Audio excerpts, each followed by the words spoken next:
And that's why I think Dave Ramsey's baby steps aren't for everyone.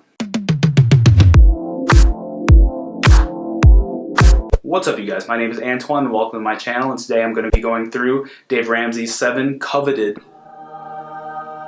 baby steps. And I'm going to be giving you my take and my opinions on them. I just want to preface this with I'm just a random 23-year-old on the internet who's fascinated with personal finance and investing and lifelong learning, and I like to make videos with what I learned. And if all that sounds really interesting to you, feel free to hit the subscribe button down below. Now, if you're watching this video, you're probably skeptical of Dave Ramsey's teaching and you're trying to see, does this apply for me? Will this work for me? Is this really the right kind of thing I should be following? And personally, I think Dave Ramsey's content is structured for the average American. The average American is in a lot of debt. Stop it. Get some help. So his teachings, his baby steps are very beneficial for the average American, but if you want to take that a step higher and a step further and advance 2.0, then his plan may not be the right one for you. So let's start with baby step number 1, which is save up $1,000 for an emergency fund. Emergency fund is being something that you can't plan for, you didn't account for, right? So this is like your car breaking down or loss of a job. This isn't, Apple is coming out with the Apple Glass and you just have to have it. That's not what the $1,000 for the emergency fund is. Personally, yeah, I think this is a good first step. This kind of leans you towards the right direction of what you should be doing in case of an emergency. And having that $1,000 liquid definitely helps you not having to rely on credit cards. And honestly, saving that first $1,000, definitely disciplines you and starts to put you in the right mindset for being financially secure. So baby step number 2. Baby step number 2 is taking all your debt and using the debt snowball. And this doesn't include your house. So basically the debt snowball is telling you to take the smallest loan amount you have and pay that off first. And I get that, it builds up momentum and it makes you feel better about what you're doing and that you're paying off your debt and it's actually making a difference. But personally, I would rather be paying off whatever makes the most financial sense for me. If something has the highest interest rate and the highest amount in debt, then that's going to be the first thing I pay off, because in the long run, I'll save more money paying that off as opposed to something that doesn't have a lot of interest rate or a lot of debt to it. I've linked a great debt snowball calculator in the description down below, so definitely check that out, and that'll kind of give you a better idea if you're trying to pay off what's going to save you the most money in the long run. So baby step number 3, saving 3 to 6 months of living expenses. This is solid advice in general.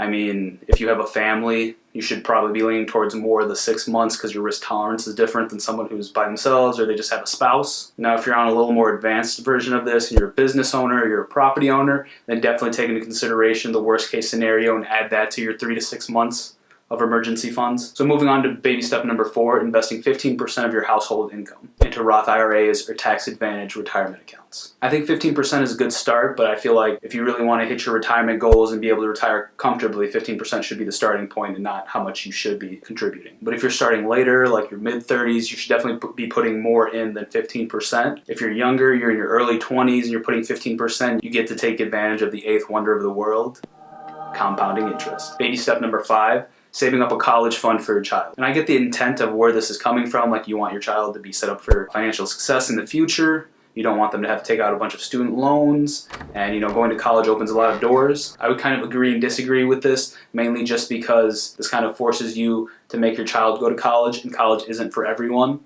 And you have other jobs that don't require a college education, like real estate agents, car salesmen, tradesmen, all that have potential to make more money than someone with a college degree and not be burdened with student loan debt. As well as you have things like code academies where you can get basically a computer science degree and not have to pay as much as an actual 4-year college. I definitely think as a parent you should be putting money away for your child, but it doesn't necessarily have to be for college. You could put that money away and use it towards figuring out what your child's actually passionate about and what they actually want to do with their life, instead of forcing them to kind of go to college and try to figure it out there for a very expensive price tag. So maybe changing the name of that baby step from saving up for your child's college fund to maybe saving up for your child's young adult life might be more beneficial. But I don't have any kids, so you can take everything I said with a grain of salt. So baby step number 6 is pay off your house early. From a cash flow perspective, freeing up your mortgage payment per month could be very beneficial to you, as well as now you have a ton of equity in the property because you have it paid off. And with not having to worry about a mortgage payment, you're able to take riskier investments that could potentially give you a better return on investment than you could if you had a reoccurring mortgage payment still. But with how low interest rates are,